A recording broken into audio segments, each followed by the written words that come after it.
मालिकेमध्ये तब्बल 3 ट्विस्ट आले आहेत. कावेरीच्या जबरदस्त प्लॅनने मालिकेची सगळी समीकरणंच बदलली आहेत. दिगंबरबद्दल यशला खूप मोठा खुलासा होताच मंदारच्या आयुष्यात असलेल्या मुलीमुळे सत्य जाणून घेण्यासाठी कावेरीने एक प्लॅन रचलाय. आता तो प्लॅन नक्की काय असेल? मोठी घोडचूक करून कावेरी स्वतःच सुलक्षणाच्या नजरेतून का उतरले? यशला दिगंबर मंदारबद्दल सत्य कसं समजेल ते पाहणारच आहोत. भाग शेवटपर्यंत बघा. कोण होतीस तू, काय झालीस तू? मालिकेच्या आजच्या 26 जुलैच्या भागात सुलक्षणाने जाब विचारताच यमुनाची बोबडी वळते. तपप करत सांगते की अगं मा, या दोघींना इथे बसून नुसता टाइमपास करत होत्या. अगं काही कामच करत नव्हत्या, म्हणून मी तुला बोलवलं. उलटा ओरडा सुलक्षणाकडून यमुनालाच पडतो. एवढ्याशा कामासाठी तू मला स्वतःला बोलवून घेतलंस? यमुना, तुला ना छोट्या छोट्या गोष्टींचा पाऊ करायची सवय लागून गेली.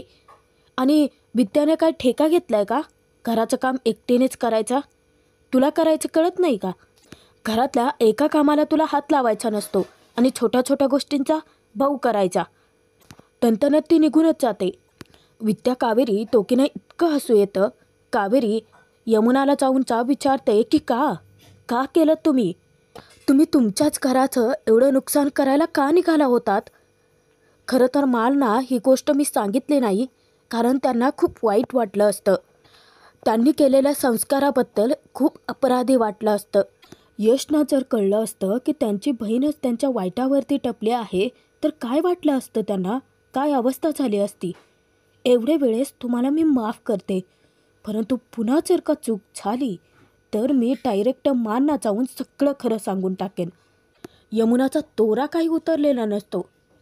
कावेरीचा हात झटकून ती विचारते की एवढा का पुळकाय ग तुला यशचा? तेव्हा कावेरी सडेतोड उत्तर देते, कारण हे घर माझाय, या कुटुंबातली माणसं माझी आहेत. त्यांच्या केसाला जरी धक्का लागला तर काट माझ्याशी, कारण मी कावेरी धर्माधिकारी आहे. कावेरीने जे सणसणीत उत्तर देऊन यमुनाला जोराचा चपराक जो लावलेला असतो ना, ते पाहून विद्याचा आनंद गगनात मावेनासा होतो. कावेरीने चक्क यमुनाच्या डोळ्यातून पाणी काढलेलं असतं, रडकुंडीला आणलेलं असतं. जेव्हा ती तिच्या रूममध्ये येते पाहते तर यश चिकूसोबत खेळत असतो. तो त्याला खेळवतो. इतक्यातच कावेरी येते. यश तिला विचारतो, बऱ्या आहात ना तुम्ही? कावेरी म्हणते की हो, मला काय झालंय? तेव्हा यश उठून परत तिला विचारतो की काल रात्री तुम्ही? तेव्हा कावेरी विचारते की काल रात्री मी काय? यश कावेरीला खरं काय ते सांगणार, परंतु त्याचा आवाजच घशात अटकतो. गालातल्या गालात एकटाच हसतो. कावेरीला तर काही कळनाचंच होतं. तेव्हा मुद्दाम कावेरीची मस्करी करायचं ठरवतो. तोंड फिरवत म्हणतो की मला तुमच्याकडून ही अपेक्षा नव्हती. कशा वागलात तुम्ही काल? कावेरी घाबरते. कावेरी येऊन विचारते की म्हणजे मी काय केले? मला तर फक्त एवढंच आठवतंय की आपण शेडच्या आतमध्ये गेलो, त्यानंतर आपल्याला भूक लागली होती, आपण जेवण बनवलं, पाणी हवं होतं म्हणून आपण गाडीजवळ गेलो, तेव्हा मी कोकम सरबत पेले. त्यानंतरचं मला काहीच आठवत नाही आहे. काय झालं होतं? यश विचारतो की खरंच काल काय झालं ते तुम्हाला आठवतच नाही आहे? कावेरी विचारते की नाही, मला नाही आठवत आहे. इतकी गोंधळून जाते. यश उलट मुद्दाम मजाक उडवतो, गोष्ट जास्तच ताणून धरतो. ओ माय गॉड, मी नाही सांगू शकत तुम्हाला.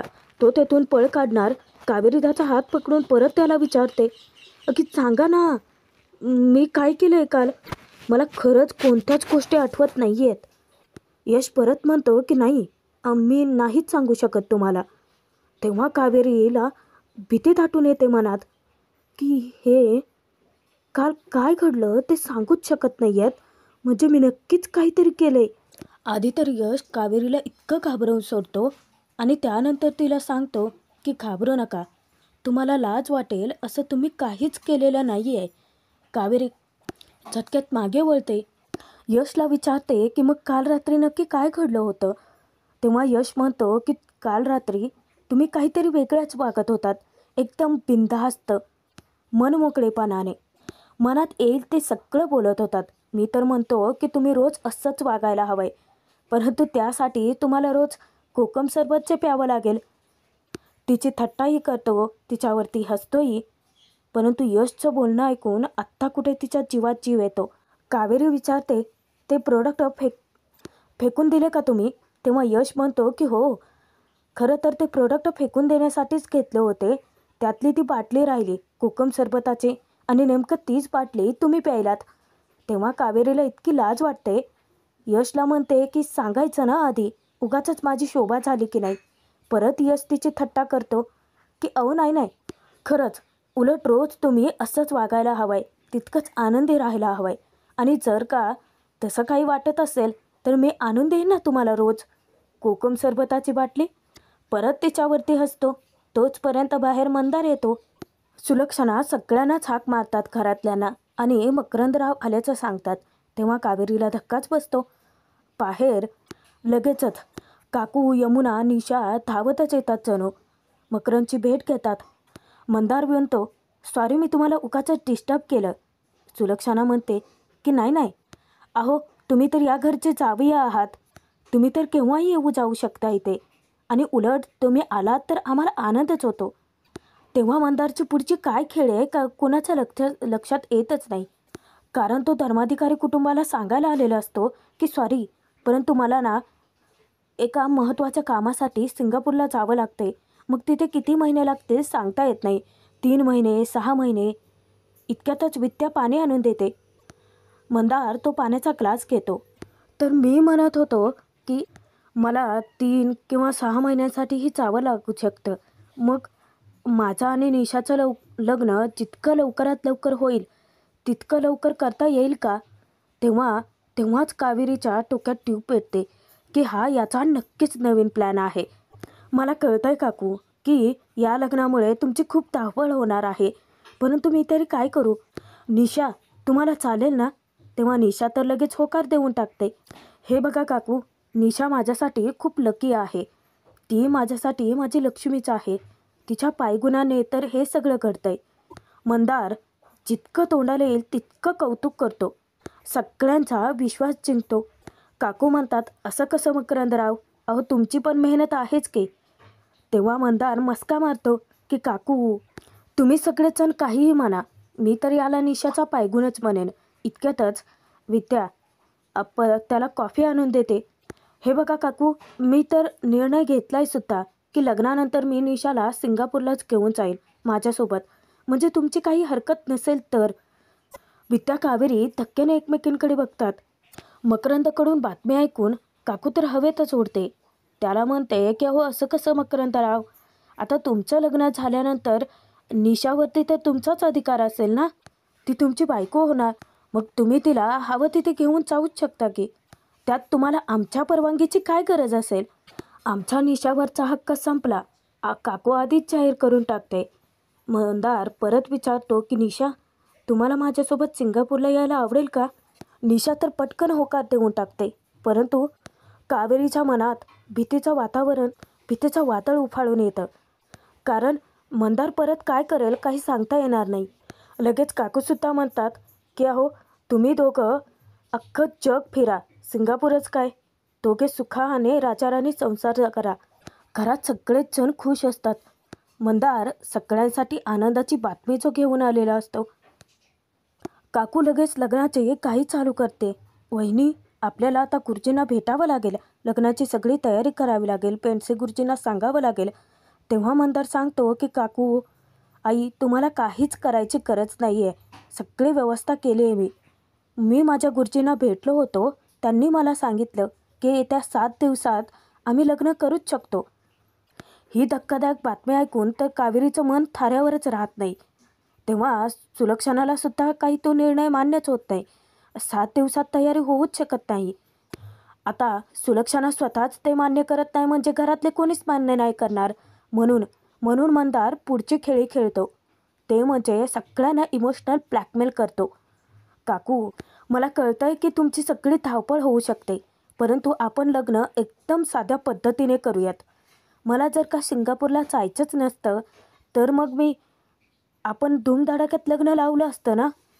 पण यशने माझं प्रपोजल ॲक्सेप्ट नाही केलं, म्हणून मला सिंगापूरचं प्रपोजल घ्यावं लागलं. कावेरीला ज्या गोष्टीची भीती होती नेमकं तेच घडतं. मंदार आशीर्वादाच्या नावाखाली, सपोर्टच्या नावाखाली श्रीकांतला रिक्वेस्ट करतो की तुम्ही माझा बिझनेस पार्टनर व्हाल का, परंतु यशला ते मान्यच होत नाही. यश स्पष्ट बोलतो की नाही, मला मुळात तुम्ही जी डील करायचं ठरवलं होतं त्याबद्दल काही माहितीच नाही आहे. सिंगापूर मार्केट माहीत नाही आहे, आम्हाला काही त्यातला अनुभव नाही आहे, म्हणूनच तर तुमचं प्रपोजल नाकारलं ना मी. तेव्हा मंदार अशी काही जादू करतो ना की यशचं म्हणणं डावलून चक्क श्रीकांत मंदारचं प्रपोजल ॲक्सेप्ट करायला तयार होतो. कारण त्याने तसं इमोशनल ब्लॅकमेलच केलेलं असतं की काका तुम्ही ना बिझनेसमध्ये अजिबात इन्वॉल्व नका होऊ, सगळं बिझनेसचं कामकाज मी बघेन ना, परंतु तुम्ही फक्त माझा सपोर्टर म्हणून तरी उभं राहूच शकता ना. आणि यश, अरे त्यांना फक्त मोरल सपोर्टचे तर गरज आहे.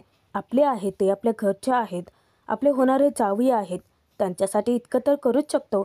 आता श्रीकांतच्या म्हणण्यापुढे थोडीच यश जाऊ शकणार आहे, तो तर मुख गिळून गप्पच होतो. मंदार पूर्ण तयारीनिशीच आलेला असतो, त्याने तसे पेपर्सही बनवलेले असतात. आत्ता मात्र कावेरीच्या काळजात धस करतं, कारण मंदारने हीच खेळी खेळून तिच्या वडिलांची सगळी प्रॉपर्टी लुबाडली होती आणि परत तो तीच खेळी खेळतोय. ज्यावेळेस श्रीकांत त्या पेपरवरती सह्या करतो तेव्हा मंदार रागात कावेरीकडे बघत असतानाच मनात कावेरी विचार करते की ही खेळी खेळून ती जिंकलायस असं विचारही करू नकोस, कारण ही कावेरी तुला कधीच जिंकूच देणार नाही. कावेरीकडे पाहून तिच्यावरती हसत मंदार विचार करतो, बिचारी कावेरी, बघ आता पण तेच घडतंय आणि बघत बसण्याशिवाय तुझ्याकडे कोणताच पर्याय शिल्लक नाही आहे. तेव्हा काकू उठते. काकू यमुना दोघेही सिंगापूरला जाणार म्हणून निशाला चिडवतात. इतक्यातच कावेरीच्या डोक्यात ट्यूब पेटते आणि मंदारची खेळी उधळून लावण्यासाठी ती एक प्लॅन बनवते. ती डायरेक्ट जाते ते देवघरापाशी. चतुर कावेरी आता घरामध्ये मुद्दाम दुपारती फिरवण्याची नाटकं करते, कारण मंदारचा हा डाव तिला उद्ध्वस्तच करायचा असतो. जेव्हा ती इकडे सगळेजण बसले तिथे येऊन दुपारती ओवाळत असताना, फिरवत असताना अचानक सुलक्षणाला ठसका लागतो. त्या विचारतात की ही काय आहे हे सगळं, ही काय दुपारती फिरवायची वेळ आहे का. तेव्हा कावेरी कारणं कळते, माफ करा मा, परंतु आपल्या घरी एवढं आनंदाची बातमी आहे, आपल्या निशाचं लग्न ठरलं आहे. मग म्हटलं वातावरण कसं प्रसन्न व्हायला हवं आहे ना. लगेच विद्याही साथ देते की मा, आणि पावसाळ्याचं वातावरण आहे ना, मग बघा ना किती उपट वास येतोय. कावेरी वहिनी तुम्ही छानच केलं, चालू देत तुमचं. मुद्दाम कावेरी इकडे तिकडे दुपारती घेऊन फिरते, परंतु जसजशी ती मंदारच्या जवळ येते तसं मंदारच्या काळजाची धडधड वाढते, कारण त्याच्या लक्षात आलेलं असतं की नक्कीच कावेरीच्या डोक्यात काहीतरी शिजतंय. जवळ येऊन मुद्दाम धक्का लागण्याची नाटकं करत ती जो धूप आहे तो त्या पेपरवरती टाकते. सगळेजण धक्क्याने उठतात. सर्वांनाच मोठा धक्का बसलेला असतो. तेव्हा कावेरी घरातल्या सगळ्यांची माफी मागते की सॉरी चुकून झालं, मला काहीच कळलं नाही. मंदार आता त्या जळालेल्या पेपरचा हातात घेऊन तो आग विझवण्याचा प्रयत्न करतो. निशाला त्याची काळजी वाटते की अहो तुम्ही राहू दे तुमचा हात भाजेल. सुलक्षणा विचारते, काय आहे हे सगळं, इथे कोणाला काही झालं असतं म्हणजे. यमुनाही खेकसते, कोणी सांगितलं होतं ग तुला असला आगाऊपणा करायला, नको त्या गोष्टी नको त्या वेळेला करतेस. कावेरी तर आता मोठा चमत्कारच करते, कारण डायरेक्ट घरातल्या सगळ्यांसमोर ती मंदारच्या पायाशीच लोटांगण घेते. हात जोडून त्याची माफी वगैरे मागायला लागते. तेव्हा मंदार आता त्याला चांगलं वागण्याशिवाय पर्यायच नाही. कावेरीला एका क्षणात माफ करतो की राहू देत वहिनी, तुमच्याकडूनही चुकून झालंय ना. तेव्हा यश म्हणतो की असू देत, पेपर्सच जळालेत ना, दुसरे बनवून घेऊ. मनोमन विद्या कावेरीचं कौतुक करते, वाह कावेरी वहिनी, मानला तुम्हाला. मंदार नेमका यशसारखाच बोलतो की जाऊ देत, पेपर्सच आहेत ना, मी दुसरे बनवून आणतो. जेव्हा कावेरी तावा तिच्या रूममध्ये येते तिच्या पाठोपाठ यशही येतो. यशला कावेरीवरती संशय असतो. येऊन तो विचारतो की का केलं तुम्ही असं. कावेरी घाबरते, विचारते की मी काय केलं. यश म्हणतो की ते निखारे सहज पडलेले नव्हते, ते मुद्दाम तुम्ही पाडले होते, कारण तुम्ही तितक्या हलगर्जी असूच शकत नाहीत. सांगा मला, हे सगळं का केलं तुम्ही? कावेरी परत विचारते की मी काय केलंय आणि तुम्ही असं कोड्यात का बोलताय? यश विचारतो, ते पेपर्स मुद्दाम चाललेत तुम्ही, का वागलात असं? तेव्हा कावेरी सगळं खरं सांगून टाकते की कारण बाबा मंदारवरती, मकरंदरावांवरती जास्त विश्वास टाकतायत. ते चुकीचं वाटत नाही आहे का तुम्हाला? आपण त्यांच्या सांगण्यावरून काही साखरपुडासुद्धा उरकला आणि आता तर ते लग्नही लवकरात लवकर करा म्हणतायत. माझा सिक्स सेन्स मला सांगतोय की मंदार काहीतरी विचित्रच वागतायत. म्हणजे या सगळ्यात जास्त काही होते हे वाटत नाही आहे का तुम्हाला? याच मकरंदने जर आपल्या निशाला धोका दिला तर? यश, अहो तुम्हीच सांगा मला की ज्याच्याशी आपल्या निशाचं लग्न लावलं जात आहे त्याच्याबद्दल काय माहिती आहे आपल्याला? आपण माहिती करून घेण्याचा प्रयत्न केलाच नाही, उलट त्याच्यावरती आंधळा विश्वास टाकतोय आपण. आणि मला विचाराल तर माझं स्पष्ट मत आहे की आपल्या निशाचं लग्न होत नाही आहे म्हणून आपण डेस्परेट होतोय, सहजासहजी कोणाच्याही हातात हात देऊन टाकतोय. मकरंद मला पैशांसाठी आपल्या निशाशी लग्न करतोय असंच वाटतंय. कावेरीचं बोलणं ऐकून यश हादरतोच. खरं तर कावेरीने यशच्या डोक्यात प्रकाश पाडलेला असतो आणि यशला तिचं म्हणणं पटतं सुद्धा. उलट तो कावेरीचे आभारच मानतो. जेव्हा कावेरी विचारते की थँक्यू कशासाठी, यश सांगतो की निशाचा भाऊ म्हणून जो विचार मी करायला हवा होता तो तुम्ही केलात आणि माझे डोळे उघडवलेत. त्या मकरंदचं प्रकरण मी फाइंड आउट करतो. इतक्यातच मोहितचा कॉल येतो यशला आणि परत एकदा धक्कादायक बातमी भेटते. बाहेर मंदार घरच्या सगळ्यांचा निरोप घेत असतानाच अचानक कावेरी येते आणि मंदार जेव्हा सगळ्यांचा निरोप घेऊन बाहेर निघून जातो तेव्हा कावेरी त्याचा पाठलाग करण्यासाठी बहाणा शोधते. सुलक्षणाची परवानगी घेते की मी बाजारात जाऊन भाज्या आणू का? तेव्हा त्या लगेच परवानगी देतात. परंतु यमुनाला संशय येतो की नक्कीच या कावेरीचं काहीतरी कारस्थान सुरूच आहे. कावेरी जेव्हा मंदारचा पाठलाग करते तेव्हा मंदार एका अज्ञात ठिकाणी जातो आणि जेव्हा त्याला थोडीशी खुणखुणी लागते की कोणीतरी आपला पाठलाग करतंय की काही जणू, मागे वळून पाहणार तोच कावेरी शेजारी असलेल्या एका कारच्या मागे लपून बसते. इतक्यातच कोणीतरी एक मुलगी येते आणि येता क्षणी मंदारची कॉलर पकडून त्याचं थोबाड फोडते. ते दृश्य पाहून तर कावेरीला धक्काच बसतो. आता ती मुलगी नक्की कोण आहे आणि इथून मालिकेची समीकरणं कशी बदलणार आहेत ते बघायला तर मिळणारच आहे. पुढील भागात बघूयात. मोहितकडून यशला जबरदस्त खुलासा होतो. दिगंबरचा फोटो दाखवत यशला ते सांगतात की त्या मकरंदने स्वतःच्या वडिलांनाच अरेस्ट करवलंय. तेव्हा कुठे यशचा संशय बळावतो आणि कावेरी जे काही म्हणत होती त्यावरती त्याचा विश्वासही बसतो. कावेरीने आता जबरदस्त प्लॅन रचलाय. त्या मंदारचा मागमूस लावण्यासाठी, ती मुलगी नक्की कोण आहे ते शोधण्यासाठी कावेरीने स्वतःच घोडचूक करून सुलक्षणाच्या नजरेतून उतरत सुलक्षणाने कावेरीला घराबाहेर काढले आणि इथूनच कावेरी आता मंदारचा विरोधात सगळे पुरावे मिळवणार आहे. परंतु ते कसे ते पाहणं मनोरंजक असतं.